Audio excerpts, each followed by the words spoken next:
మొత్తం నేనే తాగేస్తా, ఎవరు లేరు ఇప్పుడు నా పక్కన. చరణ్, తాగకుండా నెక్కేసినట్టుంది. చరణ్, మళ్ళీ ఏం అర్థం కాదు, ఏమైంది అసలు? చరణ్, ఎవరు మాట్లాడేది? నేను నోవాహును. నా గురించి నువ్వు పరిశుద్ధ గ్రంథంలో చదవలేదా? నోవాహా? నోవాహు నాకు ఫ్రెండ్స్ కూడా ఎవరు లేరు నోవాహు పేరుతో. మా పిల్లలు స్కూల్కి వెళ్ళి పాడుతూ ఉంటది, ఏదో నడుం కట్టు ఓడగట్టు నోవాహా నోవాహా.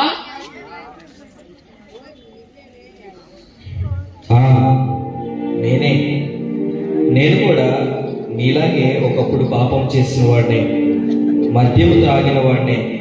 అయితే దేవుని చేత కృప పొందుకున్న వాడినయ్యాను. దేవుని మాట వినడం వలన నేను ఆయన మాటకు లోబడటం. నేను నా కుటుంబము ఆ గొప్ప జలప్రలయం నుండి తప్పించబడ్డా.